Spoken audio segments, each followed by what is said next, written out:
Tonight on a 40-year-old murder case. Now, Columbus police say they know who killed 14-year-old Christie Mullins, who was beaten to death behind Graceland Shopping Center. We were just that normal family, you know. I mean, 5 kids growing up, you know, and this didn't happen in your neighborhood. The suspect responsible for the death is Henry H. Newell, Jr. So we knew all along it was Henry Newell. At least most people did. Do I believe that he killed that girl?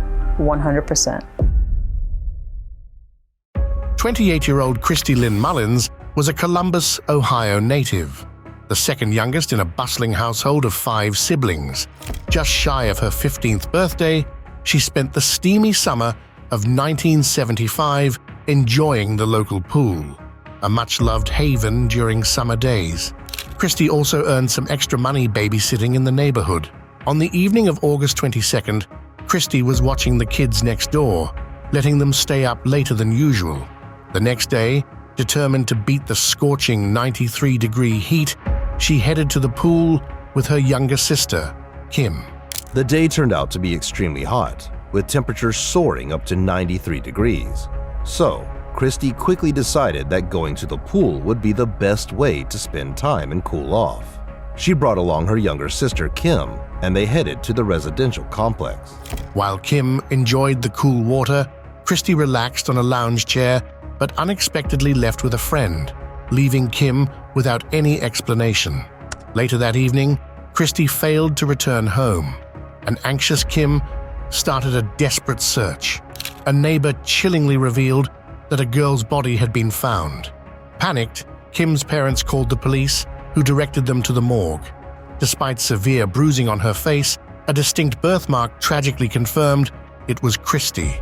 The grim discovery occurred at 2:30 p.m. A family, planning a shopping trip, took an unexpected turn into a wooded area behind the shopping center. Their son witnessed a horrifying scene.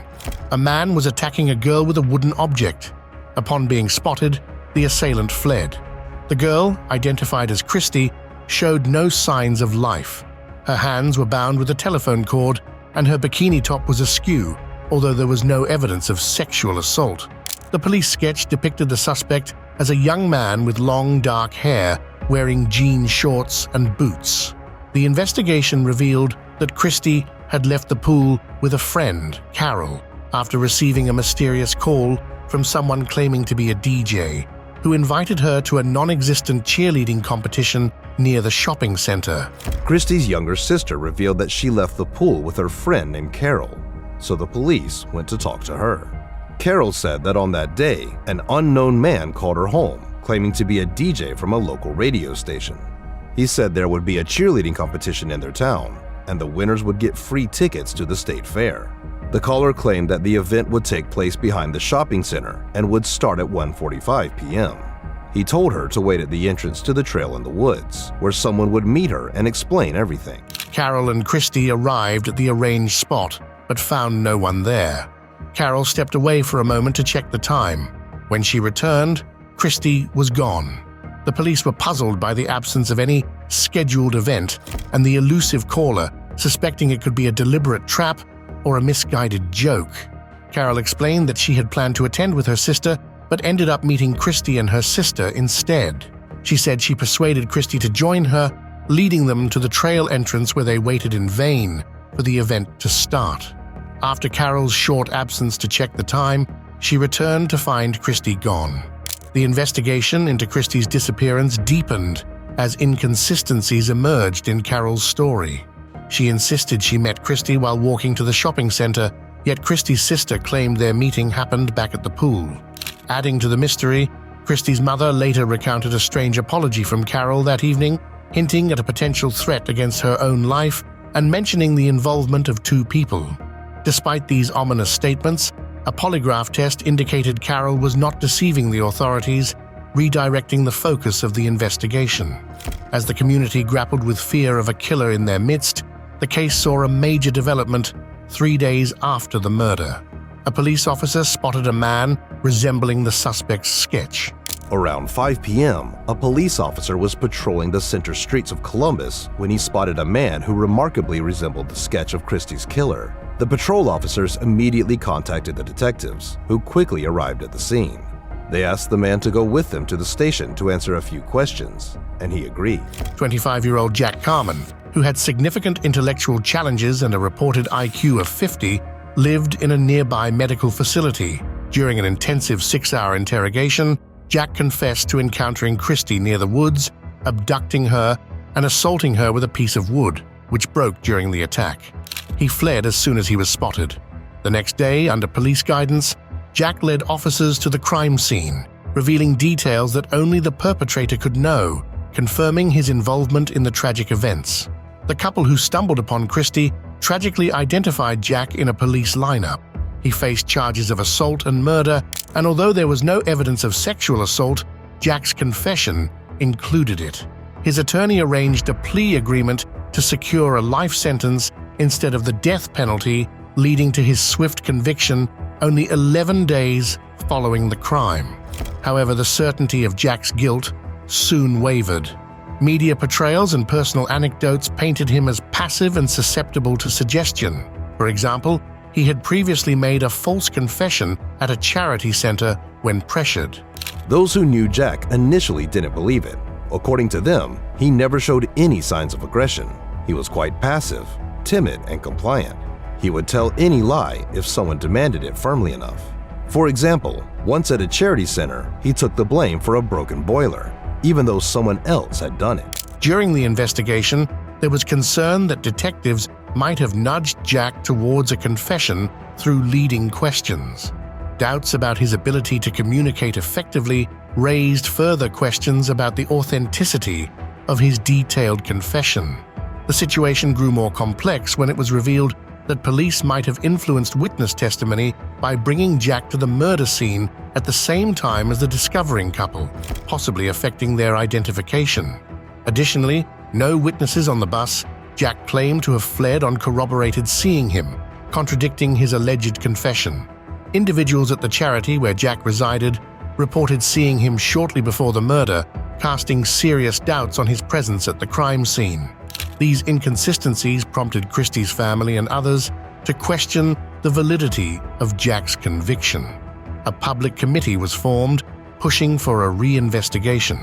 A new attorney eventually won a retrial for Jack by challenging the credibility of his confession. In the midst of these proceedings, Christy's own father discovered potential evidence that was overlooked by police, though its significance to the case remained unclear, as it was unknown if these items had ever been tested. The retrial of Jack Carman, now centering on a murder charge, commenced in 1977, 2 years after Christy's tragic death. His defense was not just focused on proving his innocence, but also on implicating Henry Newell. Henry, the man who, along with his wife, had reportedly found Christy's body. By the start of the trial, the accumulation of evidence against Henry had become substantial. Henry came under intense scrutiny due to his own extensive criminal background, which included several arrests and convictions, along with 2 escapes from prison. By the start of the trial, Jack's lawyers had gathered an impressive list of reasons to suspect Henry for the murder, and during the trial, this list grew even longer. Initially, Henry drew attention because of his criminal record. Starting from his teenage years, he had been arrested numerous times for various offenses, serving 3 prison terms. He had successfully escaped from jail twice before being caught and sent back. At the time of Jack's initial trial, Henry was serving a prison sentence for arson, committed as part of an insurance fraud scheme. The defense team pointed to questionable aspects of Henry's account of how he found Christy's body, highlighting his admission that he moved a blood-stained piece of wood near the body and used his shirt to cover Christy's face. He claimed these actions were out of shock and an instinct to help, but they cast doubt on his role in the incident. Further suspicion arose when a store employee reported seeing Henry shirtless and bruised at a mall where he had gone to call the police. His changed appearance and unexplained injuries fueled more doubts. Although Henry agreed to undergo a polygraph test, his severe physical reaction during the procedure prevented its completion and no further tests were administered. Neighbors also contributed to the suspicions around Henry. One noted seeing scratches on Henry's hands and observed a telephone cord in his garage that resembled the one used to bind Christy. This same neighbor recalled disturbing comments made by Henry about Carol, Christy's 14-year-old friend, hinting at an inappropriate relationship, though no evidence substantiated these claims. In the courtroom, Henry's wife, Pam, supported their initial statement to the police, asserting that they had stumbled upon the body during a family outing and that Henry had been at home until just before they discovered Christy. Carol, taking the stand, denied knowing Henry and could not recall making any foreboding comments to Christy's mother. Henry, brought from prison for the trial, consistently denied any involvement in Christy's murder. A pivotal moment in the trial occurred when the full recording of Jack's interrogation was played, showing clear signs that his confession had been coerced, adding a significant twist to the unfolding courtroom drama. The trial took a dramatic turn on the fifth day with the unforeseen testimony of Bobby, Henry's stepson. He recounted how Henry had exited their home to disperse a group of children playing with firecrackers and returned after more than 30 minutes without his shirt and sandals, bearing scratches on his face and arms. Later, Henry and his wife, Pam, took Bobby to a nearby shopping center and led him down a trail where they discovered Henry's torn sandal and, shockingly, Christy's body. Pam sternly instructed Bobby to never speak of what he had witnessed. The boy revealed that on that day, Henry did indeed leave the house to chase away kids throwing firecrackers in their yard. However, he was gone for more than just a few minutes, as his mother had claimed, but for over half an hour. When Henry returned home, his shirt and sandals were missing, and he had scratches on his arms and face. Henry called Pam into another room, where they had a conversation. After that, they came out and told Bobby that they were all going to the shopping center. Upon arriving, the parents immediately led him to the trail behind the shopping center. The boy claimed that he hadn't asked to go there for a walk, as his parents had initially stated. They entered the woods and almost immediately found Henry's sandals, one of which was torn. A little further, they saw Christy's body, and his mother instructed Bobby never to tell anyone about what he saw. This shocking disclosure was corroborated by additional testimonies, including one from Henry's grandmother, who remembered a troubling remark Henry made during Christy's memorial, and a friend who asserted that Henry had confided in him about accidentally killing Christy. These revelations led to the exoneration of Jack, resulting in the dismissal of his charges. Despite the mounting evidence pointing to Henry's involvement, the prosecutor initially hesitated to charge him, citing the thoroughness of the initial investigation.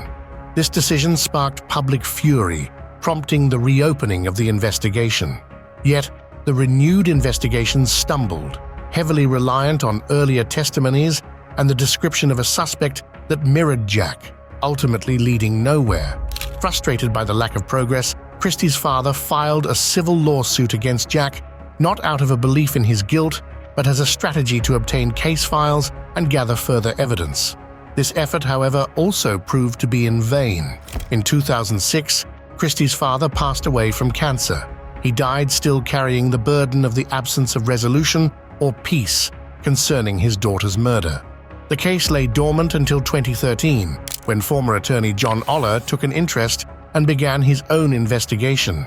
Armed with records kept by Christy's father up until his death, Oller meticulously reviewed these documents and conducted interviews with numerous individuals. His investigation pointed him toward Henry as the likely perpetrator. Oller uncovered that Carol, a friend of Christy, was known to use marijuana at the time. He discovered that Carol and other teens frequently bought their marijuana from Henry. This detail suggested a motive for Carol and Christy's presence in the forest. Carol might have arranged to meet Henry under the guise of buying drugs, fabricating the story about a DJ and a cheerleading competition to lure Christy to the location. Oller also entertained a darker possibility. Carol could have been coerced by Henry to bring Christy to the forest, leading to an attempted assault by Henry. The evidence of a struggle was clear from the injuries found on Henry's body, believed to be from Christy fighting back, which ultimately led to her death. Further digging into Henry's past uncovered a record of violent offenses, including arson and domestic violence. A particularly troubling unsolved case connected to Henry involved the mysterious death of his wife Pam in 1982. officially ruled a suicide by sleeping pill overdose, the absence of the pill package and other suspicious circumstances hinted at foul play, yet Henry faced no charges related to Pam's death. There was another incident linked to him, but he wasn't tried for it: the death of his wife, Pam. In 1982, she filed for divorce, and just a month later, she was found dead in their apartment, where she still lived with Henry. The official cause of death was a sleeping pill overdose, and the police found a note indicating that she did it herself. Pam's relatives didn't believe this version and suspected that Henry had tampered with the pills. The strangest part of this whole story was that no package of sleeping pills was found in the apartment. As you may recall, Pam testified in his defense against the allegations involving Christy. Henry died from cancer in 2013 at 63, but Oller's pursuit of justice didn't end with his death. He published a book on his findings regarding Christy's case, sparking renewed interest and prompting calls for the case to be reopened. Following the book's release, a relative of Henry's contacted Oller, sharing a haunting story. Shortly before her 16th birthday, Henry, after giving her a car, confessed during a drive that he had murdered Christy. He described the crime in detail, which she initially wrote off as an inebriated rant. However, reading Oller's book changed her mind, convincing her of the truth in his drunken confession. Remember when you was little and you always heard about the Christie Mullins girl? What I'm going to tell you might shock you, and I'm like, okay. And he said that he did kill her. Buoyed by new information and public pressure, the official re-examination of the murder case commenced in May 2014. Detectives dedicated months to re-evaluating the evidence, conducting new interviews, and revisiting old leads. Although initial examinations found no conclusive proof of assault, modern forensic techniques later detected traces of semen on Christie's clothing, too degraded for DNA analysis. Nonetheless, the investigation pressed on. In December 2015, 40 years after the murder, detectives held a press conference to announce they believed Henry was indeed the perpetrator based on the cumulative evidence and his posthumous confession. Unfortunately, since Henry had already died, no legal action could be pursued. The case was declared solved, but not prosecutable. The investigators concluded that Henry likely confronted Christy alone near a shopping center, potentially for a drug transaction, though this detail remains speculative. He attacked her, restrained her with a phone cord, and dragged her deeper into the woods. Despite Christy's efforts to defend herself, Henry overpowered and ultimately killed her with a piece of wood, then devised a cover-up with his wife Pam, who might have also been involved. The suspect responsible for the death is Henry H. Newell, Jr. For Miller and her family, it means more questions than answers. We knew all along it was Henry Newell, at least most people did. Our cameras were there when the family gathered as the case was reopened last year. Miller says her family pushed Newell as a suspect from the start, but the case was left unsolved. Now, 40 years later, the family just hopes to move on. With the investigation finally closed, the police formally apologized to Christie's family for the initial mishandling of the case, acknowledging that early evidence should have led to an arrest that was never made. As we continue to unravel the mysteries of true crime, your support drives us forward. Remember to subscribe and hit the notification bell to stay with us as we delve into the darkest corners of true crime. Until next time, stay vigilant, stay curious, and keep chasing cases.